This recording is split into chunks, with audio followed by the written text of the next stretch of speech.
नमस्कार, good morning India में आपका स्वागत है। मैं हूं अदिति राजपूत, मेरे साथ हैं जया कौशिक और हम बात कर रहे हैं कांग्रेस अध्यक्ष पद की रेस की, जिसके लिए एक ही दिन सूत्रों के हवाले से दो नेताओं के नाम सामने आ गए। जया, अभी तक तो किसी का नाम सामने नहीं आ रहा था, लेकिन अब एक साथ दो नाम दिखाई दे रहे हैं यहाँ पर।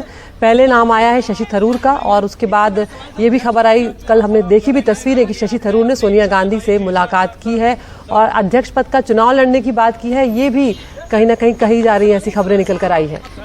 बिल्कुल, और यहाँ पर आपको ये भी बता दें कि इससे कुछ देर बाद अशोक गहलोत का नाम भी सामने आया और सूत्रों के मुताबिक अशोक गहलोत 26 सितंबर को नामांकन करेंगे।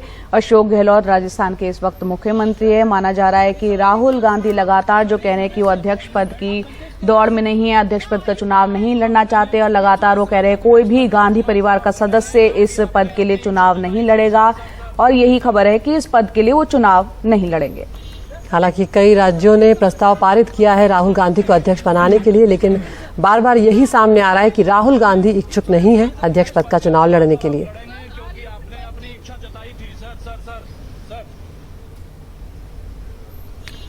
और दूसरी तरफ कांग्रेस नेता जयराम रमेश का ये साफ तौर पर कहना है कि जो चुनाव लड़ना चाहते हैं उनका स्वागत है।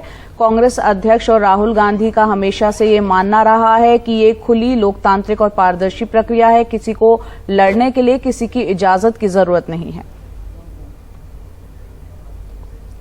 और इस मामले पर ज्यादा जानकारी दे रहे हैं उमाशंकर सिंह। कांग्रेस अध्यक्ष पद के चुनाव के लिए नामांकन की प्रक्रिया 24 सितंबर से शुरू होने वाली है, जो 30 सितंबर तक चलेगी। इस बीच हमारे सहयोगी अरविंदा गुनाशेखर को सूत्रों ने बताया है कि शशि थरूर जो हैं वो चुनाव लड़ने जा रहे हैं और आज जो सोनिया गांधी के साथ उनकी मुलाकात हुई उसमें इस बात की भी चर्चा हुई। उन्होंने सोनिया गांधी को इस बात की जानकारी दी।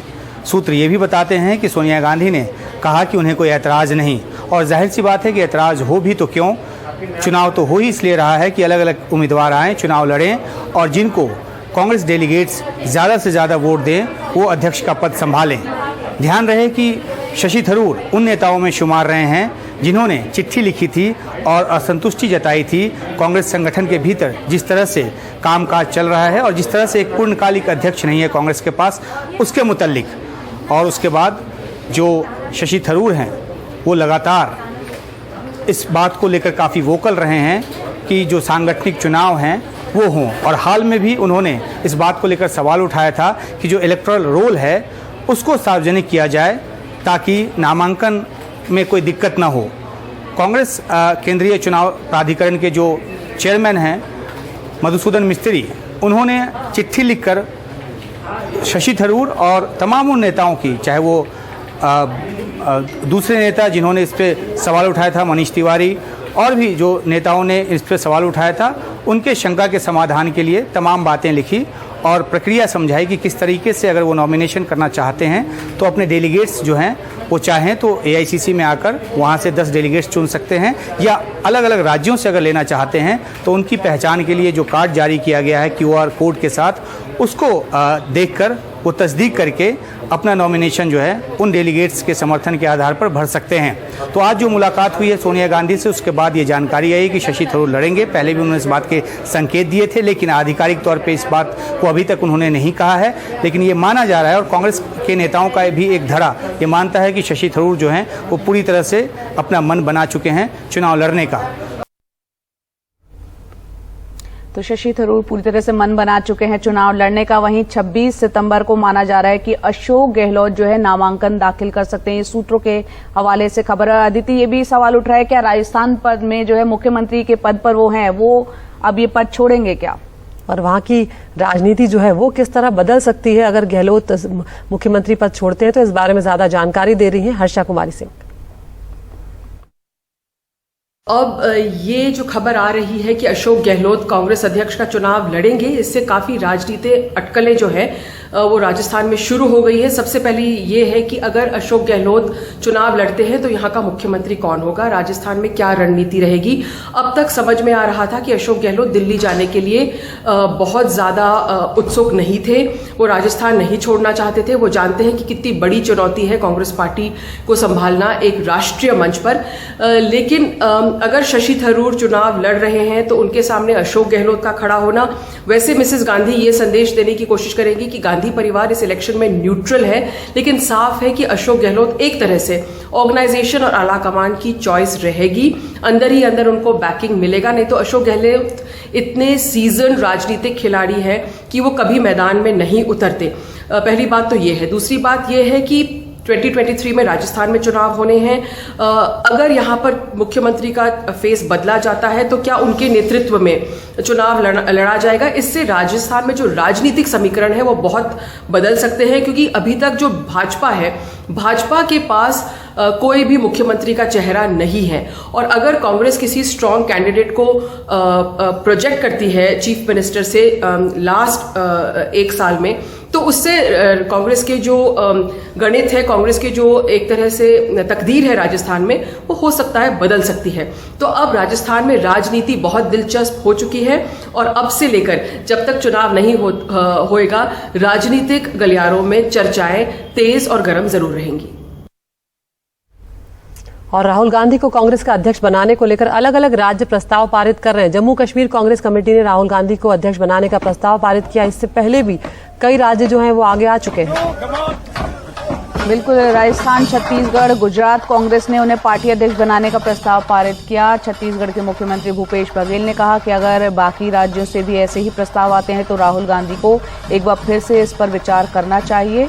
राजस्थान कांग्रेस ने भी प्रस्ताव पारित किया और राज्य के अखिल भारतीय कांग्रेस कमेटी के लिए सदस्य के चयन का अधिकार भी पार्टी आलाकमान पर छोड़ दिया है।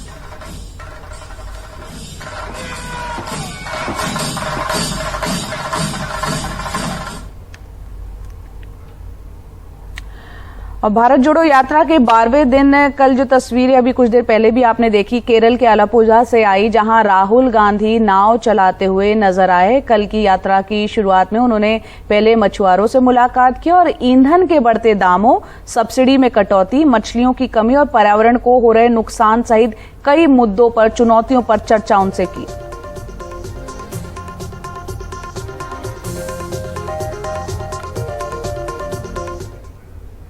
और नाव चलाने के बाद राहुल गांधी ने सोशल मीडिया पर पोस्ट भी किया। उन्होंने फेसबुक पर लिखा कि जब नाव बीच मझधार में फंस जाए तब पतवार अपने हाथ में लेनी ही पड़ती है, ना रुकेंगे ना झुकेंगे, भारत जोड़ेंगे।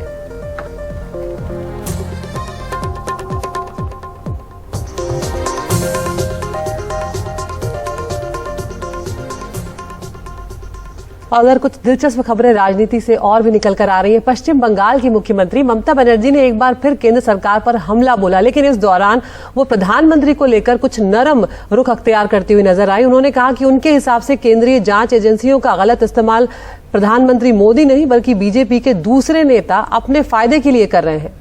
तो ममता बनर्जी के सुर यहां बिल्कुल ही बदले हुए नजर आ रहे हैं प्रधानमंत्री को देखते हुए। दरअसल राज्य विधानसभा में कल ममता बनर्जी ने जांच एजेंसियों के कथित अत्याचार के खिलाफ एक विशेष प्रस्ताव पेश किया, जो पास भी हो गया। इस बीच ममता के ताजा रुख पर तंज कसते हुए बीजेपी नेता शुभेंदु अधिकारी, जो एक वक्त में टीएमसी में हुआ करते थे, उन्होंने कहा कि अपने भतीजे को बचाने के लिए ममता बनर्जी के बोल नरम पड़े हैं।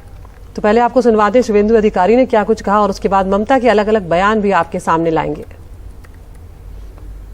না না, উনি চেষ্টা করে যাচ্ছেন নিজে বাঁচতে, ভাইপোকে বাঁচাতে। উনি অনেক কথা বলছিলেন। আমি তো ওনাকে প্রশ্ন করেছি, আপনার ছবিগুলো তখনই তো মুখ থেকে তুই বেরিয়ে এসেছে। এই যে হর্ষ নেওয়াটিয়া, সঞ্জয় বুদিয়া, এরা যে ছবিগুলো কিনেছেন, এই ছবিগুলো এত টাকা দিয়ে কেনা হয়েছে কেন?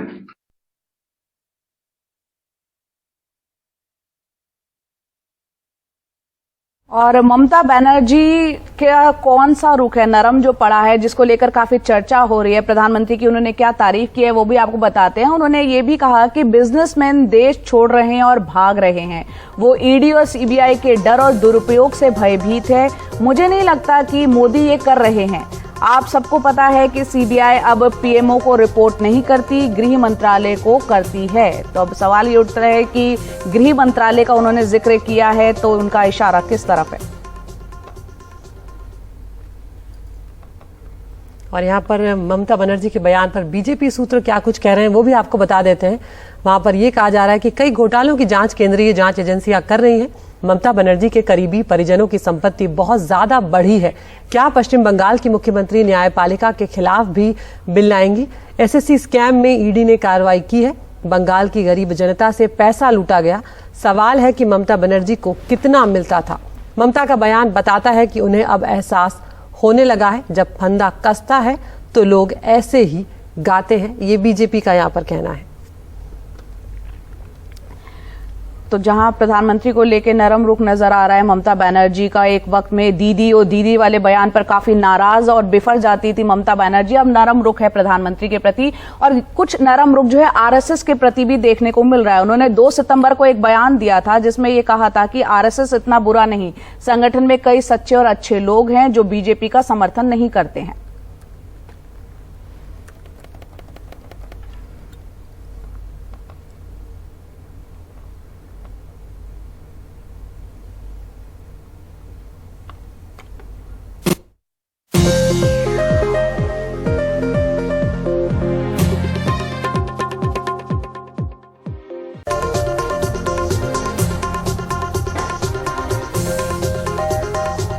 ब्रेक के बाद स्वागत है आपका। बात करते हैं राजनीतिक दलों को मिलने वाले चंदे की। चुनाव आयोग ने राजनीतिक पार्टियों को एक बार फिर मिलने वाले नगद चंदे की अधिकतम सीमा को 20,000 से घटाकर 2,000 करने का प्रस्ताव कानून मंत्रालय को भेजा है।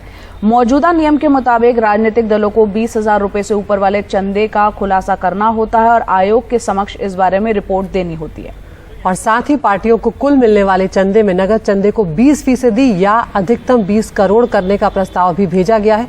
इस प्रस्ताव के पीछे चुनाव आयोग का मकसद चुनावी चंदे को काले धन से मुक्त करना है। कानून मंत्री को लिखी चिट्ठी में मुख्य चुनाव आयुक्त ने मौजूदा जनप्रतिनिधित्व अधिनियम में कुछ संशोधनों की सिफारिश भी की है। उनका कहना है कि इन सिफारिशों का मकसद पार्टियों को मिलने वाले चंदे की व्यवस्था में पारदर्शिता लाना है। हाल ही में हमने देखा था कि चुनाव आयोग ने 284 ऐसे दलों को रजिस्टर्ड लिस्ट से हटा दिया था जो नियम का उल्लंघन नहीं कर रहे थे और इनकम टैक्स विभाग ने भी चोरी के आरोप में टैक्स चोरी के आरोप में कई राजनीतिक इकाइयों के ठिकानों पर छापेमारी की थी। तो एक बड़े बदलाव के तौर पर इसे देखा जा सकता है, लेकिन कितना इन सिफारिशों को माना जाएगा ये भी देखना होगा।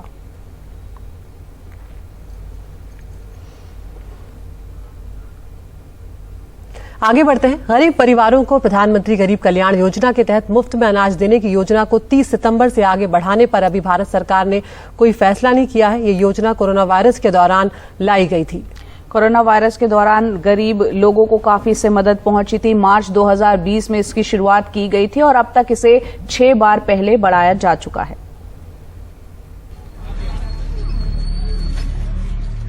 क्या सितंबर के बाद गरीबों को मिलने वाला मुफ्त अनाज बंद हो जाएगा या फिर सरकार कोरोना के दौरान प्रधानमंत्री गरीब कल्याण अन्न योजना के तहत गरीब परिवारों को अलग से मुफ्त राशन देने की योजना को 7वीं बार भी आगे बढ़ाएगी? इसी साल मार्च में 6ठी बार ये योजना सितंबर 2022 तक बढ़ा दी गई थी। सूत्रों के मुताबिक 30 सितंबर के बाद इस योजना को जारी रखने को लेकर भारत सरकार ने अभी तक कोई फैसला नहीं किया है। दुनिया की सबसे बड़ी मुफ्त खाद्य सुरक्षा योजना की अवधि ऐसे वक्त पर खत्म हो रही है जब उत्तर प्रदेश, बिहार, झारखंड और पश्चिम बंगाल के कुछ इलाकों में इस मॉनसून सीजन में औसत से काफी कम बारिश हुई है और इसकी वजह से चावल समेत कई अहम खरीफ फसलों की बुआई पर बुरा असर पड़ा है। कृषि मंत्रालय के ताजा आंकड़ों के मुताबिक 16 सितंबर 2022 तक इस मॉनसून सीजन के दौरान धान की बुआई पिछले साल के मुकाबले अब तक 18,90,000 हेक्टेयर कम इलाके में हो पाई है, जबकि कुल खरीफ फसलों की बुआई पिछले साल के मुकाबले 16 सितंबर तक 8,90,000 हेक्टेयर कम हुई है। 9 सितंबर को खाद्य मंत्रालय ने इस साल चावल का प्रोडक्शन 100 लाख से 120 लाख टन तक घटने का अंदेशा जताया था। में क्या ये मुफ्त राशन योजना को जारी रखना चाहिए आपको? मेरे ख्याल से इसको जारी रखना चाहिए, क्योंकि कोविड के दौरान गरीबी बढ़ी है, इसलिए अभी भी लोगों को एम्प्लॉयमेंट नहीं मिल पाया है, वो अच्छी तरह से सेटल नहीं हो पाए हैं। इसलिए ये योजना जारी हो सके तो अच्छा है। अगर किसी वजह से सरकार एकदम फ्री ना भी देना चाहे तो मेरा सुझाव ये है कि पीडीएस में जो हम 5 किलो प्रति यूनिट देते हैं उसको बढ़ाकर हम 8 किलो कर दें, 10 किलो कर दें, जिससे कि लोगों को पर्याप्त मात्रा में खाद्यान्न मिल सके। जाहिर है खाद्य सुरक्षा के मोर्चे पर चुनौती बड़ी हो रही है। अब देखना होगा सरकार आगे क्या फैसला करती है। दिल्ली से कैमरा पर्सन पूजा आर्या के साथ हिमांशु शेखर, एनडीटीवी इंडिया। महाराष्ट्र की सियासत की भी बात कर लेते हैं, जहां पर शिवाजी पार्क से हर दशहरे को बाला साहब ठाकरे ने शिव सैनिकों को संबोधित करने की एक परंपरा बनाई थी। अब सवाल उठ रहा है, क्या इस बार उद्धव ठाकरे के हाथ से ये मौका निकल सकता है? क्योंकि शिवसेना ने यहां रैली के लिए अर्जी दे रखी है, लेकिन शिंदे गुट ने भी यहां पर दावा बनाया हुआ है। हालांकि शिंदे गुट का बांद्रा कुर्ला कॉम्प्लेक्स में रैली की इजाजत उनको दी जा चुकी है। तो ये सवाल बना हुआ है कि क्या उद्धव गुट की शिवसेना की रैली आखिर होगी कहां, और अगर होगी तो क्या दोनों रैलियों में टकराव हो सकता है? सुनील सिंह की रिपोर्ट आपको दिखाते हैं। शिवसेना प्रमुख बाल ठाकरे की राजनीतिक ताकत की पहचान रहे शिवाजी पार्क में इस बार किसकी दशहरा रैली होगी, ये सवाल दिन पर दिन अहम होता जा रहा है। क्योंकि शिवसेना उद्धव ठाकरे और एकनाथ शिंदे दोनों गुटों ने शिवाजी पार्क पर ही दशहरा रैली करने के लिए अपना हक जताया है। हालांकि एमएमआरडीए का बीकेसी मैदान एकनाथ शिंदे गुट को मिल चुका है, लेकिन उसने शिवाजी पार्क पर भी अपना दावा बनाए रखा है। वो बालासाहेब के विचारों से दूर गए हैं। हमें बालासाहेब का विचार जिंदा रखना है, उनकी शुरू की प्रथा और परंपरा को जारी रखना है। उसके लिए जो करना होगा हम करेंगे। एकनाथ शिंदे गुट की ये गोलमोल भाषा ही उद्धव ठाकरे गुट को परेशान कर रही है। हालांकि उन्हें अब भी उम्मीद है कि शिवाजी पार्क पर उनका ही दशहरा सम्मेलन होगा। जब आपने अपना ग्राउंड बुक कर लिया, आपने पैसे भर दिए, तो आपका शिवाजी पार्क पर क्या अधिकार रहा? इससे ये साबित होता है कि शिवसेना जो है वह शिवाजी पार्क पर ही दशहरा रैली करने जा रही है। लाखों की तादाद में शिवसैनिक वहां आएंगे। उद्धव ठाकरे जी के नेतृत्व में रैली होगी, यह तय हो चुका है। अब विरोधियों को चाहिए कि शांति से बीकेसी में जाकर अपनी रैली करें और शिवाजी पार्क जो है वो असली शिवसेना के लिए छोड़ दिया जाए। जानकारों के मुताबिक ये पूरी लड़ाई ही असली और नकली शिवसेना को लेकर है। इसलिए अगर उद्धव ठाकरे गुट को शिवाजी पार्क पर दशहरा सम्मेलन करने दिया जाता है तो इसका संदेश ये जाएगा कि वही बाला साहेब ठाकरे के असली वारिस हैं। शायद यही वजह है कि फैसले को जानबूझकर लटकाए रखा गया है। शिवाजी पार्क में दशहरा रैली के लिए अर्जी देकर शिवसेना को लगभग 1 महीने से ज्यादा का वक्त हो गया है, लेकिन बीएमसी ने अभी तक कोई फैसला नहीं सुनाया है। लिहाजा ये सवाल बना हुआ है कि शिवाजी पार्क में दशहरा सम्मेलन किसका होगा, शिवसेना के उद्धव ठाकरे गुट का या फिर एकनाथ शिंदे गुट का, या फिर दोनों का नहीं। बहुत संभावना है कि कानून व्यवस्था का बहाना बनाकर इस बार दशहरा सम्मेलन के लिए मैदान किसी को ना दिया जाए। ऐसे में बड़ा सवाल है कि उद्धव ठाकरे गुट अपना दशहरा सम्मेलन कहां करेगा, जबकि एकनाथ शिंदे के पास बीकेसी मैदान है। मुंबई से कैमरामैन अल्ताफ मुल्ला के साथ सुनील सिंह, एनडीटीवी इंडिया के लिए। अब दिल्ली की सियासत की बात करते हैं, जो शराब नीति के आसपास घूम रही है। शराब घोटाले में आम आदमी पार्टी के विधायक दुर्गेश पाठक से ईडी ने करीब 11 घंटे तक पूछताछ की। कल दुर्गेश पाठक ईडी के सामने पेश हुए। रात करीब 9 बजे वो पूछताछ के बाद बाहर निकले और अब आम आदमी पार्टी जमकर इसको लेकर निशाना साध रही है। आम आदमी पार्टी ने इस पूछताछ को लेकर ईडी पर सवाल उठाए थे। आम आदमी पार्टी का कहना था कि शराब नीति बनाने के दौरान दुर्गेश पाठक विधायक भी नहीं थे। आपका आरोप है कि ये सब कुछ दिल्ली नगर निगम चुनाव को लेकर किया जा रहा है, क्योंकि दुर्गेश पाठक पार्टी के नगर निगम चुनाव के प्रभारी हैं।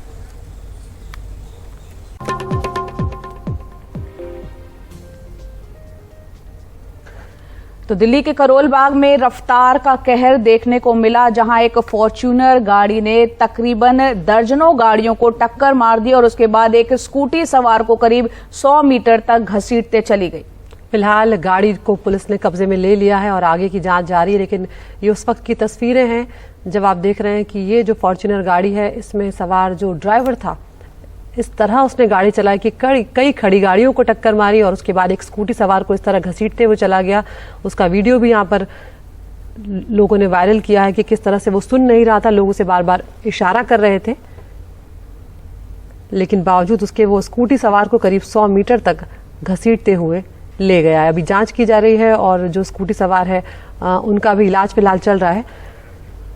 मुकेश सिंह सिंगर हमारे साथ फोन लाइन पर जुड़ गए हैं। मुकेश, तस्वीरें इसकी हम दिखा रहे हैं, सीसीटीवी फुटेज भी हम देख पा रहे हैं कि किस तरह से लोग आसपास के उसे बताने की कोशिश कर रहे हैं कि स्कूटी सवार जो है उसे वो घसीटता हुआ ले जा रहा है, लेकिन वो सुन नहीं रहा है। क्या जानकारी मिल रही है इस गाड़ी चालक को लेकर, क्या ये नशे में था?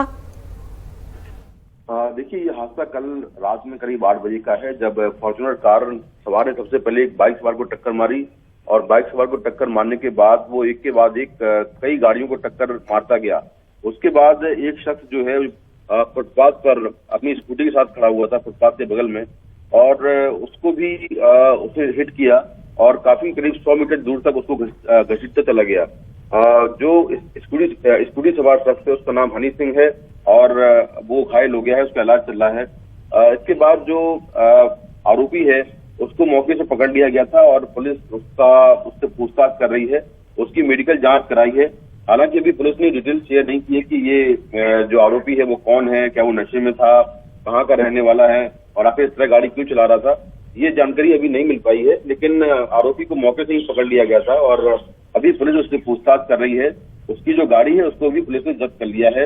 इस पूरी घटना में जो स्कूटी सवार है वो घायल हुए हैं और इसके अलावा एक या 2 लोग और घायल हुए हैं जिनको मामूली चोटें आई हैं, लेकिन गाड़ियों को जरूर नुकसान हुआ। जी बहुत बहुत शुक्रिया मुकेश इस पूरी जानकारी के लिए आपका।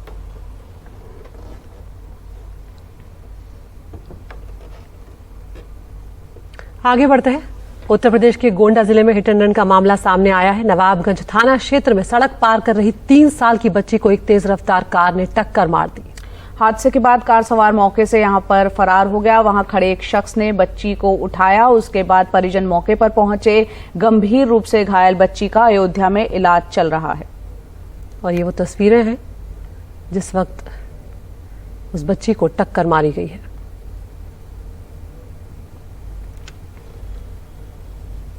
इलाहाबाद यूनिवर्सिटी की बात करते हैं, जहां फीस वृद्धि के खिलाफ चल रहे छात्र आंदोलन के दौरान एक छात्र ने आत्मदाह करने की कोशिश की। लगातार ये छात्र यहां पर धरने पर बैठे हुए हैं। 400% यहां पर फीस बढ़ा दी गई है। फीस को वापस करने की मांग ये छात्र कर रहे हैं।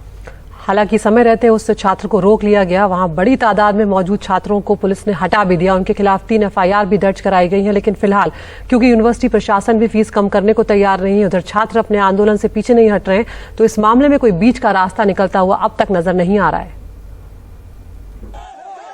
इलाहाबाद विश्वविद्यालय के छात्र आदर्श भदौरिया ने सोमवार को आत्मदाह की कोशिश कर सबको हैरान कर दिया। शुक्र है कि ये कोशिश नाकाम रही। आदर्श का आरोप है कि पुलिस ने उनके घर जाकर उनको परेशान किया। क्या मैं अपराधी हूँ या मैं छात्र हूँ? यदि मैं छात्र हूँ, यदि मैं सबके सामने हूँ, तो पुलिस प्रशासन का भारी तबका मेरे घर पे क्यों छापा मार रहा है? मेरे बुजुर्ग पिताजी को क्यों परेशान किया जा रहा है? मेरे बुजुर्ग पिताजी को क्यों हरासमेंट किया जा रहा है कि अगर आप अपने बच्चे को इलाहाबाद से नहीं निकालेंगे तो आपके खिलाफ कार्रवाई की जाएगी? क्यों उन पर दबाव बनाया जा रहा है? क्या मैं अपराधी हूँ? क्या मैं छात्र हितों की लड़ाई लड़ना अपराध है? क्या फीस वृद्धि जो बढ़ाई गई है निरंकुशता के खिलाफ लड़ाई लड़ना अपराध है? यदि अपराध है तो मैं अपराधी हूँ। अब इलाहाबाद विश्वविद्यालय में फीस बढ़ोतरी के खिलाफ छात्रों के आंदोलन के 2 हफ्ते पूरे होने जा रहे हैं। छात्र हताश हैं कि विश्वविद्यालय उनकी बात नहीं सुन रहा। उन्होंने भैंस के आगे बीन बजाकर प्रशासन को शर्मिंदा करने की कोशिश की। देखिए, हम लोग इलाहाबाद विश्वविद्यालय के कुलपति मैम का विरोध कर रहे हैं। कल आपके ही न्यूज चैनल के माध्यम से उन्होंने कहा कि फीस वृद्धि वापस नहीं होगा, तो आज हम लोग भैंस के आगे बीन बजा करके जो उनकी भैंस की तरह सद्बुद्धि हो गई है, उस बुद्धि को हम लोग सद्बुद्धि में परिवर्तन करने के लिए आज बीन बजा के विरोध प्रदर्शन किया है। हम भी कहते हैं कि फीस वृद्धि जरूर वापस होगी। जब तक वापस नहीं होगी तब तक हमारी लड़ाई जारी रहेगी। आज अगर फीस 4000 हो जाएगी, 10,000 हो जाएगी, तो मैं स्वयं नहीं पढ़ पाऊंगा, मेरा भाई नहीं पढ़ पाएगा, जो एक किसान का बेटा है, एक मजदूर का बेटा है। इधर विश्वविद्यालय ने रुख सख्त कर लिया है। छात्रों के खिलाफ 3 FIR दर्ज कर ली गई है। छात्र नेता जो है यूनिवर्सिटी में फीस वृद्धि को लेकर जो है वो आंदोलनरत हैं। कल कुछ छात्रों ने छात्र भवन पर जो गेट पर लगा ताला को तोड़ दिए थे, जिससे वहाँ असहज की स्थिति पैदा हो गई थी। यूनिवर्सिटी प्रशासन ने एक तहरीर दिया है जिस पर जो है 10-12 नामजद और 10-15 जो है अज्ञात लोगों के खिलाफ जो है अभियोग पंजीकृत किया गया। सोमवार को आत्मदाह की कोशिश के बाद पुलिस ने छात्रों को हटा दिया। शांति भंग की सूचना थी, यूनिवर्सिटी के द्वारा लगातार इस तरह का बताया जा रहा था और आज इन्होंने आत्मदाह का भी प्रयास, कुछ इस तरह का सूचना मिला है। उसके बाद यहाँ पे पुलिस आई और इस तरह का जो गलत इनके द्वारा किया गया था उसके संबंध में इनको यहाँ से हटाया गया। यहाँ से जो लोग हट नहीं रहे थे, पहले इनको बताया गया कि शांतिपूर्वक, आपका इसका कोई परमिशन वगैरह नहीं लिया गया था, आप यहाँ से हट जाइए, इनको टाइम दिया गया। उसके बाद अगर कोई रुका है तो उनको सिर्फ डिटेन किया गया है। आप लोग यहाँ से स्वयं हट जाएं। आपकी ये असेंबली विधि पूर्ण नहीं है। आपने ना तो विश्वविद्यालय प्रशासन से कोई अनुमति ली है, ना तो अन्य कोई आपके पास अनुमति है। आप यहाँ अविधिक रूप से यहाँ पे धरना प्रदर्शन और अपने ऊपर पेट्रोल डाल के आत्मदाह जैसा घोर अपराध अपने ऊपर कारित कर रहे हैं। फीस वृद्धि को लेकर आंदोलन कर रहे छात्र और विश्वविद्यालय प्रशासन दोनों जिद पर अड़ा है, लेकिन यह मसला जिद से नहीं आपसी समझ से हल हो सकता है, क्योंकि विश्वविद्यालय प्रशासन का प्राइवेट इंस्टीट्यूशन से फीस की तुलना करना उचित नहीं है और दूसरी तरफ छात्रों का भी अगर 100 साल से फीस नहीं बढ़ी है तो उन्हें भी इसे थोड़ा समझना होगा। इलाहाबाद से नितिन गुप्ता के साथ वाराणसी से अजय सिंह, एनडीटीवी इंडिया। 200 करोड़ की ठगी के आरोपी सुकेश चंद्रशेखर से करोड़ों के गिफ्ट और कैश लेने के मामले में बॉलीवुड एक्ट्रेस जैकलिन फर्नांडिस की मुश्किलें बढ़ती जा रही हैं। सोमवार को दिल्ली पुलिस की आर्थिक अपराध शाखा ने उनसे दूसरे दौर की पूछताछ की और कल भी उनसे करीब 7 घंटे पूछताछ हुई है। सूत्रों के मुताबिक दिल्ली पुलिस भी ईडी की तरह उन्हें आरोपी बना सकती है। अब 26 सितंबर को जैकलिन को इस मामले में पटियाला हाउस कोर्ट में पेश होना है। जैकलिन को फिर पूछताछ के लिए कब बुलाना है, आर्थिक अपराध शाखा ये फैसला 26 सितंबर के बाद ही करेगी। सोमवार 2 बजे actress Jacqueline Fernandez Delhi police की आर्थिक अपराध शाखा के दफ्तर पहुंची। इसके बाद उनसे कई अफसरों की टीम ने पूछताछ जारी रखी। इस बार उन्हें अपने बैंक अकाउंट के डिटेल्स, सुकेश द्वारा दिए गए गिफ्ट की लिस्ट, सुकेश द्वारा भेजे गए प्राइवेट जेट में सफर से जुड़ी जानकारी साथ लाने के लिए कहा गया था। आरोप है कि जैकलिन ने सुकेश से 7 करोड़ से ज्यादा के गिफ्ट और कैश लिया, ये जानते हुए भी कि सुकेश एक अपराधी है। इससे पहले 14 सितंबर को दिल्ली पुलिस ने जैकलिन से 8 घंटे पूछताछ की थी। ये पूछताछ पिंकी ईरानी को सामने बिठाकर हुई थी। पिंकी ईरानी और जैकलिन में पूछताछ के दौरान तू मैं हो गई थी। पिंकी ही वो महिला है जिसने सुकेश को जैकलिन से मिलवाया था। पिंकी के जरिए ही सुकेश ने जैकलिन को महंगे गिफ्ट और कैश दिया। पिंकी का सुकेश ने कोडवर्ड में नाम एंजल रखा हुआ था। इसी केस से जुड़े मनी लॉन्ड्रिंग के मामले में ईडी जैकलिन को आरोपी बना चुकी है। ये भी आरोप है कि सुकेश ने बहरीन में जैकलिन के परिवार को हवाला कारोबारी अवतार सिंह कोचर के जरिए 13 करोड़ से ज्यादा रुपए भेजे। इस मामले में दिल्ली पुलिस अभिनेत्री नोरा फतेही से 2 बार पूछताछ कर चुकी है। इस दौरान नोरा ने खुद को 1 करोड़ से ज्यादा कीमत की लग्जरी गाड़ी गिफ्ट में लेने की बात कबूल की। हालांकि नोरा कभी सुकेश से नहीं मिली। दिल्ली पुलिस सुकेश के संपर्क में आई कुछ और अभिनेत्रियों से पूछताछ करेगी। यूं तो सुकेश के संपर्क में आने वाली कई बॉलीवुड अभिनेत्रियां हैं, लेकिन सबसे ज्यादा मुश्किलें जैकलिन फर्नांडीज की बढ़ने वाली हैं, क्योंकि जैकलिन फर्नांडीज न सिर्फ सुकेश से लगातार मिलती रहीं, बल्कि करोड़ों रुपए के गिफ्ट लेती रहीं। ऐसे में दिल्ली पुलिस उन्हें आरोपी बना सकती है, जबकि नोरा फतेही को वो गवाह के तौर पर देख रही है। नई दिल्ली से मुकेश सिंह सेंगर, एनडीटीवी इंडिया। जम्मू कश्मीर की बात करते हैं, जहां पर 30 सालों के बाद सिनेमाघर खुलने जा रहे हैं। इरादा हर जिले में एक मल्टीप्लेक्स शुरू करने का है और खासकर जो युवाओं में इस सब को लेकर काफी उत्साह जो है वो देखने को मिला। बिल्कुल, फिलहाल जो है आज अगर बात की जाए तो लाल सिंह चड्ढा की फिल्म की स्पेशल स्क्रीनिंग की शुरुआत होने जा रही है और यहां पर विजय धर वो शख्स हैं जिन्होंने कश्मीर में पहला मल्टीप्लेक्स खोला है। आतंकवाद के साए में रह रहे पुलवामा में 30 साल बाद खुला एक सिनेमा हॉल। कश्मीर के किसी सिनेमा हॉल में फिल्म दिखाए इतना समय हो गया। सरकार कह रही है कि जम्मू कश्मीर के हर जिले में ऐसे अस्थायी सिनेमा हॉल खोले जाएंगे। मिशन यूथ के अंतर्गत जम्मू कश्मीर के हर जिले में मल्टीपर्पज सिनेमा हॉल बनाने का फैसला हुआ था। आज उसमें से 2, एक पुलवामा, एक सोपैया की जनता को समर्पित किया गया है। आने वाले दिनों में हर जिले में ये सुविधा उपलब्ध करा दी जाएगी। हालांकि ये अस्थायी व्यवस्था है, लेकिन रविवार को यहाँ आए छात्रों के लिए ये बेहद खास मौका था। ना तो बाहर जाना पड़ता था ऐसा कुछ देखने के लिए, बट यहाँ पे भी ऐसी चीज़ें तो एक्सेसिबल होगा ये सिनेमा हमारे लिए, और एडमिनिस्ट्रेशन ने बहुत अच्छे स्टेप लिया। ऐसे स्टेप आई वुड लाइक कि वो कंटिन्यू करें। जल्द ही कश्मीर में मल्टीप्लेक्स भी खुलने की उम्मीद है। 1979 में आतंकियों ने वहां सिनेमा पर रोक लगा दी थी। इसे इस्लाम विरोधी बताया था। बाद में श्रीनगर में कुछ सिनेमाघर खुले भी तो बंद कर दिए गए। कहीं आतंकियों का खौफ था तो कहीं दर्शकों की कमी। अब विजयधर कश्मीर में पहला मल्टीप्लेक्स खोल रहे हैं, जहां कल एक विशेष स्क्रीनिंग होनी है। मैं बॉलीवुड और कश्मीर के बीच के रिश्ते को फिर से मिलाना चाहता हूं, ताकि नौजवानों और बुजुर्गों को पूरा मनोरंजन मिले। कश्मीर में सिनेमा की वापसी के लिए ये पहली गंभीर कोशिश है, और मंगलवार को जिस फिल्म के साथ इसकी शुरुआत हो रही है वो है आमिर खान की लाल सिंह चड्ढा। पुलवामा से नजीर मसूदी की रिपोर्ट, एनडीटीवी इंडिया।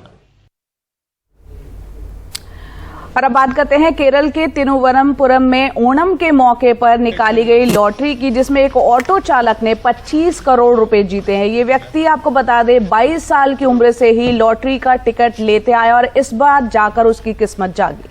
और इनका कहना है कि मेरे परिवार वाले मुझे अक्सर लॉटरी टिकट लेने से मना भी करते थे, लेकिन मुझे उम्मीद थी कि एक दिन बड़ा इनाम निकलेगा। और वाकई में इनकी, जिसे कहते हैं, लॉटरी लगी। छप्पर फटा, एक तरह से 25 करोड़ की लॉटरी इनकी लगी है।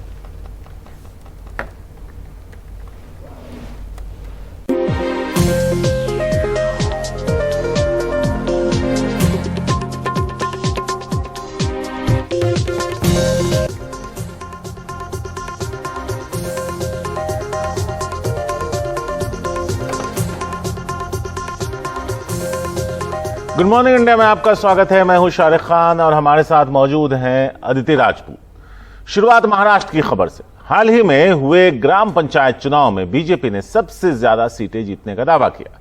राज्य के 16 जिलों में 608 सीटों के लिए 18 अगस्त को चुनाव हुए। इनमें से 51 निर्विरोध चुने गए थे। बीजेपी और शिंदे गुट ने बाकी बचे 557 सीटों में से 299 सीटें जीतने का दावा किया है। सरपंच पद के 259, शिंदे गुट ने 40 सीटों पर जीत का इधर दावा किया है।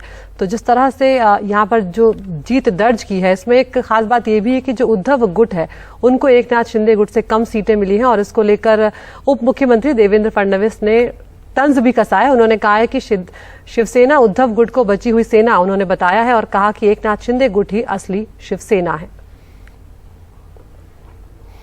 और हम सीधा रुख कर रहे हैं हमारे वरिष्ठ सहयोगी सुनील सिंह का। सुनील, कहीं ना कहीं एक झटके के तौर पर होगा उद्धव गुट के लिए ये जो चुनाव है, और जो दावा जिस तरह से किया जा रहा है, आप किस तरह से देख रहे हैं इस वक्त महाराष्ट्र की राजनीति को, और ये चुनाव किस तरह से प्रभाव डालेंगे आगे जो बीएमसी चुनाव भी आने वाले हैं?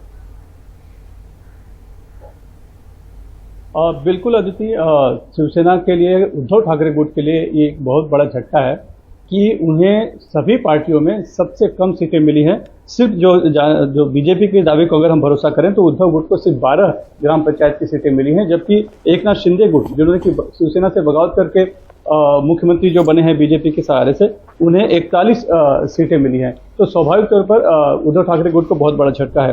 कांग्रेस को 37 और राष्ट्रवादी को 62 सीटें मिलने का दावा किया गया है, और भाजपा ने अपने आप को 274 सीटें मिल रहा है ऐसा बताया है। लेकिन ये जो चुनाव होता है ये पार्टियों के चुनाव चिन्ह पर नहीं होता है, इसलिए अधिकृत तौर पर आंकड़े क्या है इसे हमें अभी देखना होगा। लेकिन जो दावे आ रहे हैं और जो खबरें चल रही हैं, और दूसरी पार्टियों से भी बस इसी तरह के दावे आ रहे हैं, तो इसमें एक बात तो स्पष्ट है कि बीजेपी और एकनाथ शिंदे गुट को पूरे इसमें बढ़त मिली है। तो जैसा कि देवेंद्र फडणवीस ने कहा कि ये जो चुनाव परिणाम है ये बता रहे हैं कि शिवसेना अब जो है कि शिवसेना नहीं रह गई, शिल्लक सेना रह गई, यानी कि बची हुई कुछ जो लोग हैं उनकी सेना रह गई है। और एकनाथ शिंदे गुट को और बीजेपी के युति को कहीं न कहीं जनता ने मान्यता दी है। उनका इस तरह का उनका एक दावा है। तो ये स्वाभाविक तौर पर शिवसेना को, उद्धव ठाकरे गुट को अभी आगे जाके बहुत मेहनत करनी होगी। लेकिन साथ ही जो बातें उभर कर आ रही हैं उनमें ये भी देखा जा रहा है कि इसमें राष्ट्रवादी ने अपनी जगह बना के रखी है। कांग्रेस जो संगठनात्मक तौर पर कहीं नहीं है मजबूत, लेकिन उसको ज्यादा सीटें मिली हैं, लेकिन शिवसेना उद्धव ठाकरे गुट को ही कम मिली है। तो एक उनके लिए जरूर है कि चिंतन का एक विषय है। बहरहाल अलग अलग चुनौतियां झेल रही हैं वहां पर पार्टियां, आप देख रहे हैं खास करके उद्धव ठाकरे गुट शिवाजी पार्क में दशहरा रैली करना चाह रहे हैं, लेकिन सरकार वहां पर अभी तक अनुमति नहीं दे रही है। उसके बाद दे रही है, तो वहाँ वो संघर्ष कर रहे हैं। तो बहुत ज़्यादा जो इस समय संकट में है या जो चुनौतियों से सामना कर रहा है वो उद्धव ठाकरे गुट कर रहा है। ऐसे में जब इस तरह का चुनाव परिणाम आता है कि वो सबसे कम 5वें नंबर पर चले जाते हैं, तो स्वाभाविक तौर पर उनके लिए चिंता के विषय है। और जो तंज है देवेंद्र फडणवीस का, कहीं न कहीं वो उन्हें बहुत चुभ रहा होगा कि शिवसेना जो है, उद्धव ठाकरे की शिवसेना जो है, शिवसेना न रखे शिल्लक सेना, यानी कि एकदम से बची खुची जो लोग रह गए उन्हीं की सेना रह चुकी बन गई। संक्षेप में सुनील, दावा है, नतीजे कब तक सामने आएंगे और तस्वीर कब तक साफ होगी कि किसका दावा सच? शारीरिक नतीजे सभी देर रात तक आ चुके हैं। तकरीबन 600 के ऊपर कुछ सीटें थी जिन पर चुनाव हुआ था, 40 के आसपास जो है कि उसमें बिन विरोध चुनाव हुआ था, निर्विरोध चुनाव हुआ था, और बाकी जो है चुने गए थे, और बाकी जो है वो अलग अलग प्रतिनिधि चुने थे। चुनाव आयोग की तरफ से भी यही कहा गया कि चूंकि इसमें पार्टियां चुनाव चिन्ह पर नहीं लड़ती, इसलिए अधिकृत तौर पर अगर हम इंतजार करें कि चुनाव आयोग कुछ इस तरह के सीट सूची देगा या परिणाम देगा, तो वो नहीं आ पाएगा। ग्राउंड से जो खबरें आ रही हैं, जो जिस पार्टी से संबंध है, जो उम्मीदवार जो खड़ा था, जो जीता है, उसी के आधार पर ये पूरा आंकड़ा है। तो उसमें पार्टियां अपने दावे करती रहती हैं। तो जितने दावे बीजेपी भी कर रही है, राष्ट्रवादी का भी कर रहे हैं, तो सभी का लगभग जो आंकड़ा है वो यही है। हाँ, कुछ कम ज्यादा हो सकता है, लेकिन लगभग यही आंकड़ा है कि बीजेपी और एकनाथ शिंदे गुट को, यानी युति को सबसे ज्यादा सफलता मिली है और वो नंबर 1 पर है, ये हम कह सकते हैं। बहुत बहुत शुक्रिया सुनील इस तमाम जानकारी के लिए। तो कहीं ना कहीं उद्धव ठाकरे ग्रुप के लिए ये जो नतीजे हैं, ये एक सबक के तौर पर है कि उनके लिए जो जमीन है अभी वो खिसकती जा रही है और मेहनत उन्हें करनी होगी। आगे बढ़ते हैं और अब बात करते हैं कांग्रेस अध्यक्ष पद की रेस की, जिसके लिए एक ही दिन में सूत्रों के हवाले से 2 नेताओं के नाम सामने आए। पहले शशि थरूर का नाम सामने आया और उसके बाद नाम सामने आया अशोक गहलोत का। यहां पर से अब सूत्र हटा देते हैं अदिति, अब ये तय। तो जो सूत्रों के मुताबिक जो खबर थी, अब उस पर मुहर लग गई है। सोनिया गांधी से मुलाकात की थी, चुनाव लड़ने की बात कही, सोनिया गांधी ने इस पर कोई ऐतराज नहीं जताया। वहीं इसके ठीक कुछ देर बाद अशोक गहलोत का नाम सामने आया। तब तक सूत्रों के मुताबिक था कि अशोक गहलोत 26 सितंबर को नामांकन दाखिल करेंगे, यानी अब तय। अशोक गहलोत राज्य के, यानी राजस्थान राज्य के मुख्यमंत्री हैं। माना जा रहा है कि राहुल गांधी इस पद के लिए चुनाव नहीं लड़ेंगे। अध्यक्ष पद का चुनाव सर आप लड़ेंगे, क्योंकि आपने अपनी इच्छा जताई थी। सर कांग्रेस नेता जयराम रमेश का कहना है कि जो चुनाव लड़ना चाहते हैं उनका स्वागत है। कांग्रेस अध्यक्ष और राहुल गांधी का हमेशा से ये मानना रहा है, ये एक खुली, लोकतांत्रिक और पारदर्शी प्रक्रिया है। किसी को लड़ने के लिए किसी की इजाजत की जरूरत नहीं।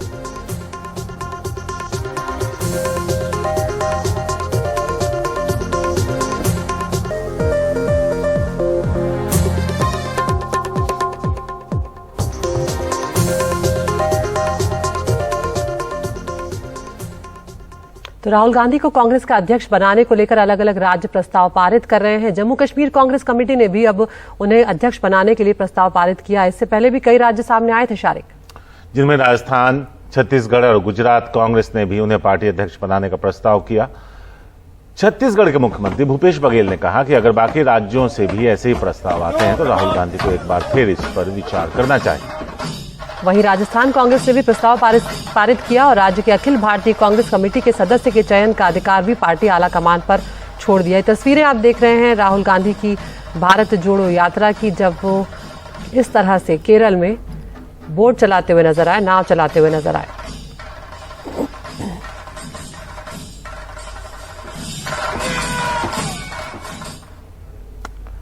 तो उन्हीं तस्वीरों पर आपको वापस लिए चलेंगे। भारत जोड़ो यात्रा के 12वें दिन कल केरल के अल्पपुझा में राहुल गांधी नाव चलाते नजर आए। कल की यात्रा की शुरुआत में उन्होंने पहले मछुआरों से मुलाकात की और ईंधन के बढ़ते दामों, सब्सिडी में कटौती, मछलियों की कमी और पर्यावरण को लेकर हो रहे नुकसान सहित अलग अलग चुनौतियों पर चर्चा की। इसके बाद वो एक बोट रेस में भी शामिल हुए। काफी इंटरेस्टिंग होता है और केरल में काफी मशहूर भी है और इंटरनेशनल लेवल पर भी इस खेल को शामिल किया जाता है और राहुल गांधी काफी दक्षता के साथ इस बोट रेस में शामिल हो गए।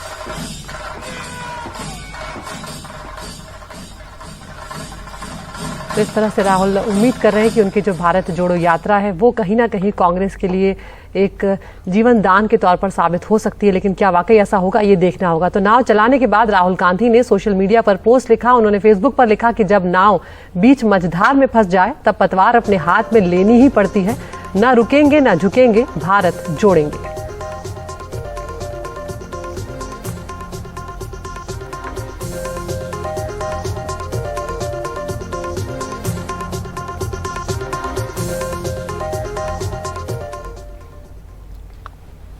चुनाव आयोग ने राजनीतिक पार्टियों को एक बार फिर मिलने वाले नगद चंदे की अधिकतम सीमा को 20,000 से घटाकर 2,000 करने का प्रस्ताव कानून मंत्रालय को भेजा। मौजूदा नियम के मुताबिक राजनीतिक दलों को 20,000 रुपए से ऊपर वाले चंदों का खुलासा करना होता है और आयोग के समक्ष इस बारे में रिपोर्ट देनी होती है। साथ ही पार्टियों को कुल मिलने वाले चंदों में नगद चंदे को 20% या अधिकतम 20 करोड़ करने का प्रस्ताव भी भेजा गया है। इस प्रस्ताव के पीछे चुनाव आयोग का मकसद चुनावी चंदे को काले धन से मुक्त करना है। कानून मंत्री को लिखी चिट्ठी में मुख्य चुनाव आयुक्त ने मौजूदा जनप्रतिनिधित्व अधिनियम में कुछ संशोधनों की सिफारिश भी की। उनका कहना है कि इन सिफारिशों का मकसद पार्टियों को मिलने वाले चंदे की व्यवस्था में पारदर्शिता लाना है। हाल ही में चुनाव आयोग ने 284 ऐसे दलों को रजिस्टर लिस्ट से हटा दिया था जो नियम का उल्लंघन कर रहे थे और इनकम टैक्स विभाग ने टैक्स चोरी के आरोप में कई राजनीतिक इकाइयों के ठिकानों पर छापेमारी भी की थी।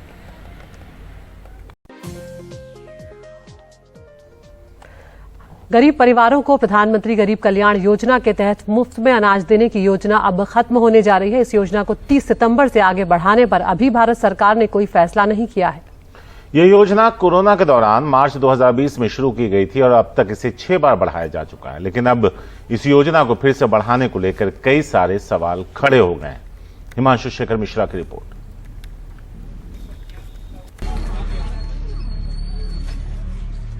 क्या सितंबर के बाद गरीबों को मिलने वाला मुफ्त अनाज बंद हो जाएगा या फिर सरकार कोरोना के दौरान प्रधानमंत्री गरीब कल्याण अन्न योजना के तहत गरीब परिवारों को अलग से मुफ्त राशन देने की योजना को 7वीं बार भी आगे बढ़ाएगी? इसी साल मार्च में 6ठी बार ये योजना सितंबर 2022 तक बढ़ा दी गई थी। सूत्रों के मुताबिक 30 सितंबर के बाद इस योजना को जारी रखने को लेकर भारत सरकार ने अभी तक कोई फैसला नहीं किया है।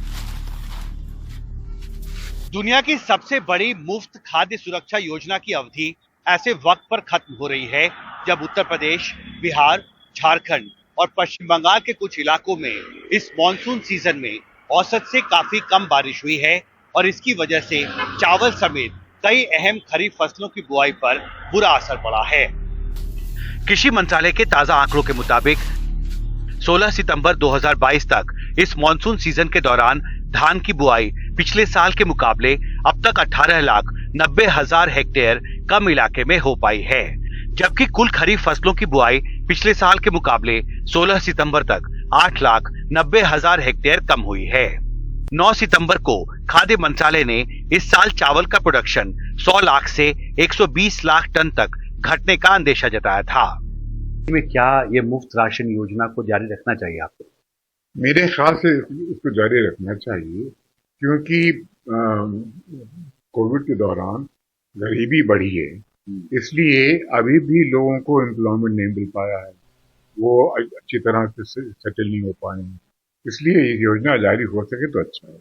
अगर किसी वजह से सरकार एकदम फ्री ना भी देना चाहे तो मेरा सुझाव ये है कि पीडीएस में जो हम 5 किलो प्रति यूनिट देते हैं उसको बढ़ाकर हम 8 किलो कर दें, 10 किलो कर दें, जिससे कि लोगों को पर्याप्त मात्रा में खाद्यान्न मिल सके। जाहिर है खाद्य सुरक्षा के मोर्चे पर चुनौती बड़ी हो रही है। अब देखना होगा सरकार आगे क्या फैसला करती है। दिल्ली से कैमरा पर्सन पूजा आर्या के साथ हिमांशु शेखर, एनडीटीवी इंडिया। हिमांशु शेखर मिश्रा है हमारे साथ। हिमांशु, अभी सक्सेना साहब को सुन रहे थे, वो कह रहे थे आमदनी घटी है, बेरोजगारी बढ़ी है, ऐसे में ये योजना कारगर है, बढ़ाना चाहिए। लेकिन सवाल यही है कि दूसरे फ्रंट्स पे काम करने के बजाय अगर इस तरह से अनाज मुहैया कराया जाएगा तो ये लॉन्ग टर्म सोल्यूशन तो है नहीं। ऐसे में क्या भविष्य दिख रहा है आपको इस योजना का? देखिए, ये मुश्किल सवाल है। 10 दिन बचा है साउथ वेस्ट मानसून सीजन का और सरकार के पास एक बड़ी तस्वीर बहुत साफ तौर पर उभर कर सामने आई है कि जिन राज्यों में मानसून जो है वो औसत से कम रहा, कमजोर रहा, जहां बारिश औसत से बहुत कम हुई है, वहां पर खरीफ फसलों की बुआई पर बहुत बुरा असर पड़ा है। और एक तस्वीर सामने आई है जिसका हमने अभी रिपोर्ट में भी दर्शकों को दिखाया है, जो ये बहुत साफ तौर पर इस ओर इशारा करता है कि जो प्रोडक्शन है राइस का, चावल का जो प्रोडक्शन है, वो पिछले साल के अनुपात में इस साल कुछ कम होने का अंदेशा है। तो सरकार के सामने मुझे ऐसा लगता है कि देखिए 10 दिन का वक्त है, सरकार को सभी चीजों का आकलन करने के बाद सही फैसला करना होगा, क्योंकि एक मोर्चे पर सरकार महंगाई के खिलाफ एक लड़ाई लड़ रही है। और आपको याद होगा कि हमने एक हफ्ते पहले ये स्टोरी भी की थी कि चावल जो है, कुछ वेराइटीज हैं चावल के जिनकी कीमतें रिटेल मार्केट में बढ़ी हैं, और दूसरी तरफ खाद्य सुरक्षा का सवाल है, जो सवाल एनसी सक्सेना साहब उठा रहे थे। तो मुझे लगता है कि सरकार को एक बैलेंस बनाकर एक फैसला करना होगा, जिससे कि महंगाई के मोर्चे पर जो सरकार ने अपनी तरफ से पहल की है उसे भी आगे बढ़ाया जाए, और साथ ही खाद्य सुरक्षा की जो जरूरतें हैं उसको ध्यान में रखकर भी सरकार आगे बढ़े। अभी तक सरकार ने एक्सपोर्ट पर प्रतिबंध लगाया है, ब्रोकन राइस के एक्सपोर्ट पर प्रतिबंध लगाया गया है, कुछ जो वेराइटीज हैं चावल की उन पर एक्सपोर्ट ड्यूटी लगाया गया है। सरकार अपनी तरफ से कोशिश कर रही है। मुझे लगता है सरकार के पास अब सिर्फ 10 दिन का वक्त है, सरकार को इस बारे में जल्दी बड़ा फैसला करना होगा। शारिक हिमांशु, यहाँ पर सवाल ये भी है कि क्या सिर्फ कम उपज का मामला है, चाहे गेहूं या चावल की उपज कम हुई हो, या ये मामला इच्छा शक्ति का भी है? क्योंकि एफसीआई जैसे गोदामों का सहारा भी हम ले सकते हैं इस तरह की योजनाओं को लेकर, क्योंकि हम देख रहे हैं कि पेंडेमिक ने लोगों को बुरी तरह प्रभावित किया है। कई लोग हैं जिन्हें उबरने में बहुत लंबा वक्त लगेगा, ऐसे में जरूरत है उन्हें मुफ्त राशन की। देखिए, निश्चित तौर पर यही मैंने पहले भी कहा था कि सरकार को बहुत सोच समझकर इस बारे में आगे फैसला करना होगा, क्योंकि कुछ ऐसा तबका है भारतीय समाज का जिसको अभी भी खाद्य सुरक्षा की सपोर्ट की जरूरत है, जैसा एनसी सक्सेना बता रहे थे। लेकिन इसका दूसरा पहलू भी है कि अगर आपके मान लीजिए आपके पास उतना अनाज उपलब्ध नहीं है, जो आपने कोरोना संकट के दौरान जिस तरह से आपने मुफ्त राशन योजना को जारी रखा, तो क्या ये वायबल होगा नई परिस्थिति में? ऐसे वक्त पर जब बहुत साफ दिख रहा है कि चावल का प्रोडक्शन जो है वो पिछले साल के मुकाबले इस साल कुछ कम होने की आशंका है, गेहूं के निर्यात पर प्रतिबंध पहले ही लगाया जा चुका है, कुछ वेराइटीज के चावल पर एक्सपोर्ट ड्यूटी लगाई गई है, तो सरकार कोशिश कर रही है कि जो भी जरूरत है देश में, बाजार में खाद्य सुरक्षा के लिए गेहूं और चावल जैसे जो महत्वपूर्ण राशन के सामान हैं उनकी उपलब्धता बनी रहे। और मुझे लगता है कि जो सवाल आपने उठाया वो महत्वपूर्ण है। सरकार को बहुत बैलेंस करके आगे बढ़ना होगा, एक आकलन करने के बाद ही फैसला करना होगा। अभी भी 10 दिन का वक्त है, मानसून सीजन 30 सितंबर को खत्म हो रहा है और एक बड़ी तस्वीर निश्चित तौर पर सरकार के सामने है। मुझे लगता है सरकार जल्दी ही इस बारे में अंतिम फैसला कर सकती है। अदिति। हिमांशु, अगर देखें तो बेरोजगारी चरम पर है, महंगाई आसमान पर है। अगर इन चीजों पर ज्यादा बेहतर तरीके से काम किया जाए, रोजगार लोगों तक पहुंचे और महंगाई कंट्रोल में हो, नियंत्रण में हो, तो शायद इस तरह की योजनाओं की जरूरत ही ना पड़े। तो एक तरीके से अगर देखें तो इस तरह की योजनाओं का लगातार जारी रहना, और दूसरे फ्रंट पर अगर आप बहुत बेहतर तरीके से काम नहीं करते हैं तो ये तो एक अंतहीन प्रक्रिया हो जाएगी। आप देखिए, निश्चित तौर पर शारी ये सवाल महत्वपूर्ण है, क्योंकि आप देखिए जिस समय ये योजना शुरू की गई थी वो दौर रिवर्स माइग्रेशन का था। आपको याद होगा आपने बहुत विस्तार से इस बारे में रिपोर्ट किया कि जब लॉकडाउन लगाया गया था मार्च 24-25 की मध्य रात्रि को, और उसके बाद जो पहले 2-3 हफ्ते बाद जो भयावह तस्वीर सामने आई, लाखों लोग संसद में जो जानकारी रखी गई थी उसके हिसाब से 1 करोड़ से ज्यादा लोगों ने वापस अपने घर को लौटे थे, क्योंकि ये वो लोग थे जो फैक्ट्रियों में काम करते थे जिनको लॉकडाउन में बंद कर दिया गया था, और उस वक्त इनके पास काम नहीं था, अनाज नहीं था, अपना जीविका का कोई साधन नहीं था, और उस वक्त ये योजना शुरू की गई थी। तो आपने बिल्कुल वही सही कहा कि उसका एक संदर्भ था मुफ्त राशन स्कीम का, क्योंकि देखिए फूड सिक्योरिटी एक्ट के तहत पहले ही बहुत सस्ते रेट पर गेहूं चावल जो है वो गरीब परिवारों को मुहैया कराया जाता रहा है, और इनकी संख्या भी आप देखिए बहुत ज्यादा है। फूड सिक्योरिटी एक्ट के तहत 80 करोड़ लाभार्थी हैं देश में शारिक, और आप अंदाजा लगाइए कि इन 80 करोड़ लोगों को मुफ्त राशन की जो सुविधा है वो देना कितनी बड़ी चुनौती किसी भी सरकार के लिए होगा। एक गवर्नमेंट के रिलीज में ये कहा गया कि ये दुनिया की सबसे बड़ी खाद्य सुरक्षा योजना है। निश्चित तौर पर 80 करोड़ लोगों को मुफ्त में राशन देना, और वो भी आप देखिए करीब 2.5 साल के करीब वक्त हो चुका है जब ये योजना जारी है। तो ये सवाल भी महत्वपूर्ण हो जाता है कि कब तक इस तरह से सरकार को इस योजना को जारी रखना चाहिए। शारिक, बहुत बहुत शुक्रिया हिमांशु, इस तमाम जानकारी के लिए विस्तार से आपने समझाया। तो अब देखना होगा कि सरकार क्या कुछ फैसला लेती है, क्योंकि एक संतुलन बनाकर रखना होगा इस पूरे मामले को लेकर। और यहां पर अदिति एक चीज और है कि 80 करोड़ आबादी यानी आधी से ज्यादा आबादी हमारी इस फूड योजना पर निर्भर है। तो ऐसे में उनकी जिंदगी ज्यादा बेहतर की जा सके, रोजगार पहुंचाया जा सके, उन तक महंगाई कम की जा सके, तो ज्यादा बेहतर तरीके से इससे डील किया जा सकेगा। और अब महाराष्ट्र की राजनीति की बात करते हैं। जिस शिवाजी पार्क से हर दशहरे को बाला साहब ठाकरे ने शिव सैनिकों को संबोधित करने की परंपरा बनाई थी, क्या वो इस बार उद्धव ठाकरे के हाथ से निकल सकता है? शिवसेना ने यहां पर रैली के लिए अर्जी दे रखी है, लेकिन मामला उलझता जा रहा है।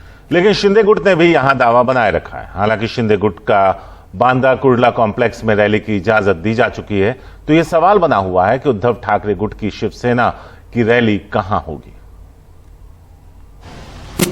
शिवसेना प्रमुख बाल ठाकरे की राजनीतिक ताकत की पहचान रहे शिवाजी पार्क में इस बार किसकी दशहरा रैली होगी, ये सवाल दिन पर दिन अहम होता जा रहा है, क्योंकि शिवसेना उद्धव ठाकरे और एकनाथ शिंदे दोनों गुटों ने शिवाजी पार्क पर ही दशहरा रैली करने के लिए अपना हक जताया है। हालांकि MMRDA का बीकेसी मैदान एकनाथ शिंदे गुट को मिल चुका है, लेकिन उसने शिवाजी पार्क पर भी अपना दावा बनाए रखा है। वो बाला साहेब के विचारों से दूर गए हैं। हमें बाला साहेब का विचार जिंदा रखना है, उनकी शुरू की प्रथा और परंपरा को जारी रखना है। उसके लिए जो करना होगा हम करेंगे। एकनाथ शिंदे गुट की ये गोलमोल भाषा ही उद्धव ठाकरे गुट को परेशान कर रही है। हालांकि उन्हें अब भी उम्मीद है कि शिवाजी पार्क पर उनका ही दशहरा सम्मेलन होगा। जब आपने अपना ग्राउंड बुक कर लिया, आपने पैसे भर दिए, तो आपका शिवाजी पार्क पर क्या अधिकार रहा? इससे ये साबित होता है कि शिवसेना जो है वह शिवाजी पार्क पर ही दशहरा रैली करने जा रही है। लाखों की तादाद में शिवसैनिक वहां आएंगे। उद्धव ठाकरे जी के नेतृत्व में रैली होगी, यह तय हो चुका है। अब विरोधियों को चाहिए कि शांति से बीकेसी में जाकर अपनी रैली करें और शिवाजी पार्क जो है वो असली शिवसेना के लिए छोड़ दिया जाए। जानकारों के मुताबिक ये पूरी लड़ाई ही असली और नकली शिवसेना को लेकर है। इसलिए अगर उद्धव ठाकरे गुट को शिवाजी पार्क पर दशहरा सम्मेलन करने दिया जाता है, तो इसका संदेश ये जाएगा कि वही बाला साहेब ठाकरे के असली वारिस हैं। शायद यही वजह है कि फैसले को जानबूझकर लटकाए रखा गया है। शिवाजी पार्क में दशहरा रैली के लिए अर्जी देकर शिवसेना को लगभग 1 महीने से ज्यादा का वक्त हो गया है, लेकिन BMC ने अभी तक कोई फैसला नहीं सुनाया है। लिहाजा ये सवाल बना हुआ है कि शिवाजी पार्क में दशहरा सम्मेलन किसका होगा, शिवसेना के उद्धव ठाकरे गुट का या फिर एकनाथ शिंदे गुट का, या फिर दोनों का नहीं। बहुत संभावना है कि कानून व्यवस्था का बहाना बनाकर इस बार दशहरा सम्मेलन के लिए मैदान किसी को ना दिया जाए। ऐसे में बड़ा सवाल है कि उद्धव ठाकरे गुट अपना दशहरा सम्मेलन कहां करेगा, जबकि एकनाथ शिंदे के पास बीकेसी मैदान है। मुंबई से कैमरामैन अल्ताफ मुल्ला के साथ सुनील सिंह, NDTV इंडिया के लिए।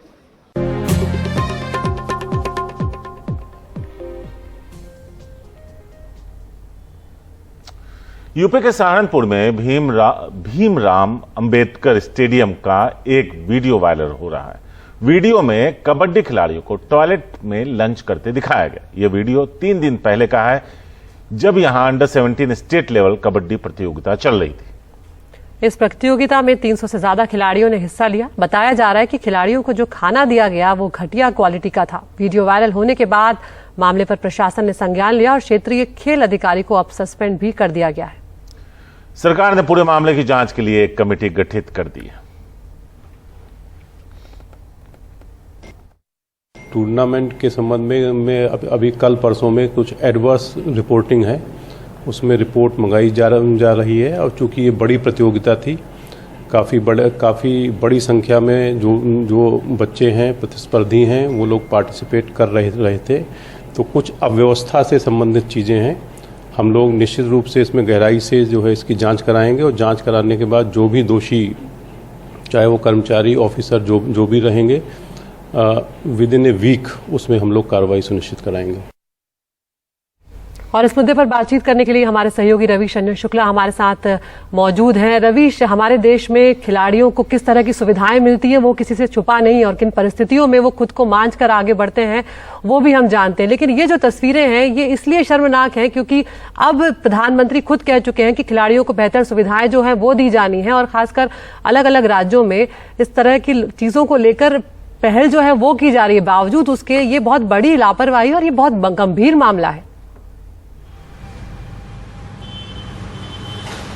जी बिल्कुल अदिति, क्योंकि ये बहुत ही शर्मनाक तस्वीर है। ये जो खिलाड़ी हैं, ये 16 से 18 तारीख को इनकी प्रतियोगिता थी, 3 दिन इनकी प्रतियोगिता थी, और ये 18 तारीख को ये वीडियो जो है वो वायरल हुआ, जिसमें ये दिख रहा है कि टॉयलेट रूम के भीतर जो है वो खाना परोसा जा रहा है। और ना सिर्फ खाना परोसा जा रहा है बल्कि खाने की इतनी घटिया क्वालिटी थी कि कच्चे चावल, खराब पूड़ियाँ, सब्जी इनको परोसी जा रही थी। तो इसी से आप अंदाज़ा लगा सकती हैं कि जब उत्तर प्रदेश में खेल का इतना बड़ा इवेंट हो रहा हो तब उस वक्त इन खिलाड़ियों को इतना घटिया खाना परोसा जा रहा हो। ना सिर्फ घटिया खाना बल्कि जिस इन्वायरमेंट में, जिस वातावरण में ये खाना रखा गया है वो निहायत ही शर्मनाक बात है।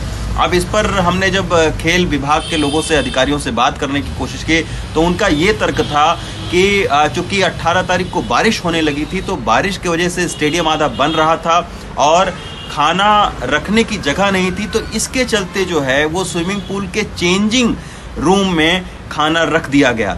लेकिन सवाल ये उठता है कि बारिश के सीज़न में जब ये पूरी प्रतियोगिता हो रही है और ये कोई छोटी मोटी प्रतियोगिता नहीं बल्कि इसमें अलग अलग जगहों से 300 से ज़्यादा खिलाड़ी आए हुए हैं, कोच आए हुए हैं, तब उस वक्त आपने कैसे जो है वो स्विमिंग पूल के चेंजिंग रूम में इस तरीके का खाना आपने रख दिया और कितना अनहाइजेनिक है। आप सोचिए कि इस खाने को खाकर कितने लोग बीमार पड़ सकते हैं।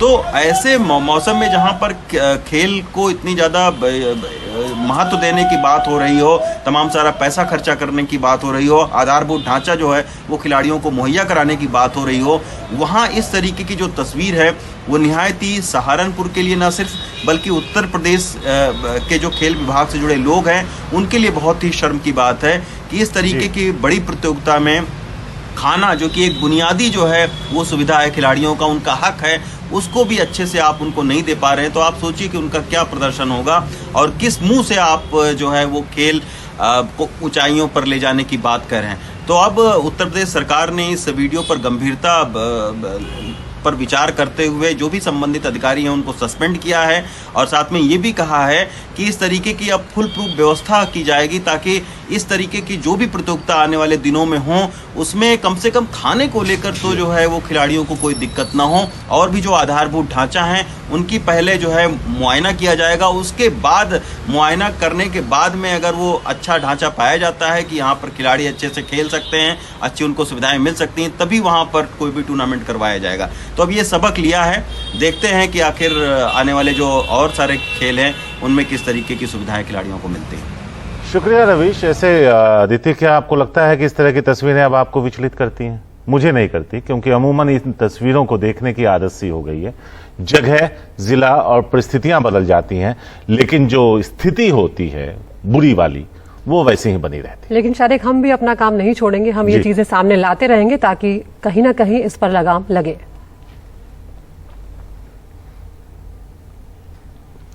इलाहाबाद विश्वविद्यालय में फीस वृद्धि के खिलाफ चल रहे छात्र आंदोलन के दौरान एक छात्र ने आत्मदाह करने की कोशिश की, लेकिन समय रहते उसे रोक लिया गया। वहां पर बड़ी तादाद में मौजूद छात्रों को पुलिस ने हटा भी दिया, उनमें से उनके खिलाफ 3 FIR भी दर्ज की गई है। लेकिन ये मामला जो है फिलहाल संभलता हुआ या इसका कोई समाधान नजर नहीं आ रहा है, क्योंकि ना तो यूनिवर्सिटी पीछे हट रही है फीस बढ़ाने की बात से और ना ही छात्र अपनी नाराजगी, अपना प्रदर्शन जो है उससे पीछे हटते नजर आ रहे हैं। इलाहाबाद विश्वविद्यालय के छात्र आदर्श भदौरिया ने सोमवार को आत्मदाह की कोशिश कर सबको हैरान कर दिया। शुक्र है कि ये कोशिश नाकाम रही। आदर्श का आरोप है कि पुलिस ने उनके घर जाकर उनको परेशान किया। क्या मैं अपराधी हूँ या मैं छात्र हूँ? यदि मैं छात्र हूँ, यदि मैं सबके सामने हूँ, तो पुलिस प्रशासन का भारी तबका मेरे घर पे क्यों छापा मार रहा है? मेरे बुजुर्ग पिताजी को क्यों परेशान किया जा रहा है? मेरे बुजुर्ग पिताजी को क्यों हरासमेंट किया जा रहा है कि अगर आप अपने बच्चे को इलाहाबाद नहीं निकालेंगे तो आपके खिलाफ कार्रवाई की जाएगी? क्या उन पर दबाव बनाया जा रहा है? क्या मैं अपराधी हूँ? क्या मैं छात्र हितों में लड़ाई लड़ना अपराध है? क्या फीस वृद्धि जो बढ़ाई गई है निरंकुशता के खिलाफ लड़ाई लड़ना अपराध है? यदि अपराध है तो मैं अपराधी हूँ। अब इलाहाबाद विश्वविद्यालय में फीस बढ़ोतरी के खिलाफ छात्रों के आंदोलन के 2 हफ्ते पूरे होने जा रहे हैं। छात्र हताश हैं कि विश्वविद्यालय उनकी बात नहीं सुन रहा। उन्होंने भैंस के आगे बीन बजाकर प्रशासन को शर्मिंदा करने की कोशिश की। देखिए, हम लोग इलाहाबाद विश्वविद्यालय के कुलपति मैम का विरोध कर रहे हैं। कल आपके ही न्यूज चैनल के माध्यम से उन्होंने कहा कि फीस वृद्धि वापस नहीं होगा, तो आज हम लोग भैंस के आगे बीन बजा करके जो उनकी भैंस की तरह सद्बुद्धि हो गई है, उस बुद्धि को हम लोग सद्बुद्धि में परिवर्तन करने के लिए आज बीन बजा के विरोध प्रदर्शन किया है। हम भी कहते हैं कि फीस वृद्धि जरूर वापस होगी, जब तक वापस नहीं होगी तब तक हमारी लड़ाई जारी रहेगी। आज अगर फीस 4000 हो जाएगी, 10,000 हो जाएगी तो मैं स्वयं नहीं पढ़ पाऊंगा, मेरा भाई नहीं पढ़ पाएगा, जो एक किसान का बेटा है, एक मजदूर का बेटा है। इधर विश्वविद्यालय ने रुख सख्त कर लिया है। छात्रों के खिलाफ 3 FIR दर्ज कर ली गई है। आप नेता जो है यूनिवर्सिटी में फीस वृद्धि को लेकर जो है वो आंदोलनरत हैं। कल कुछ छात्रों ने छात्र भवन पर जो गेट पर लगा ताला पर छोड़ दिए थे, जिससे वहाँ असहज की स्थिति पैदा हो गई थी। यूनिवर्सिटी प्रशासन ने एक तहरीर दिया है जिस पर जो है 10-12 नामजद और 10-15 जो है अज्ञात लोगों के खिलाफ जो है अभियोग पंजीकृत किया गया। या तो आप हट जाएं। सोमवार को आत्मदाह की कोशिश के बाद पुलिस ने छात्रों को हटा दिया। शांति भंग की सूचना थी, यूनिवर्सिटी के द्वारा लगातार इस तरह का बताया जा रहा था और आज इन्होंने आत्मदाह का भी प्रयास, कुछ इस तरह का सूचना मिला है। उसके बाद यहाँ पे पुलिस आई और इस तरह का जो गलत इनके द्वारा किया गया था उसके संबंध में इनको यहाँ से हटाया गया। यहाँ से जो लोग हट नहीं रहे थे, पहले इनको बताया गया कि शांतिपूर्वक, आपका इसका कोई परमिशन वगैरह नहीं लिया गया था, आप यहाँ से हट जाइए, इनको टाइम दिया गया। उसके बाद अगर कोई रुका है तो उनको सिर्फ डिटेन किया गया है। आप लोग या तो यहाँ से स्वयं हट जाएं। आपकी ये असेंबली विधि पूर्ण नहीं है। आपने ना तो विश्वविद्यालय प्रशासन से कोई अनुमति ली है, ना तो अन्य कोई आपके पास अनुमति है। आप यहाँ अविधिक रूप से यहाँ पे धरना प्रदर्शन और अपने ऊपर पेट्रोल डाल के आत्मदाह जैसा घोर अपराध अपने ऊपर कारित कर रहे हैं। फीस वृद्धि को लेकर आंदोलन कर रहे छात्र और विश्वविद्यालय प्रशासन दोनों जिद पर अड़ा है, लेकिन यह मसला जिद से नहीं आपसी समझ से हल हो सकता है, क्योंकि विश्वविद्यालय प्रशासन का प्राइवेट इंस्टीट्यूशन से फीस की तुलना करना उचित नहीं है और दूसरी तरफ छात्रों का भी अगर 100 साल से फीस नहीं बढ़ी है तो उन्हें भी इसे थोड़ा समझना होगा। इलाहाबाद से नितिन गुप्ता के साथ वाराणसी से अजय सिंह, NDTV इंडिया।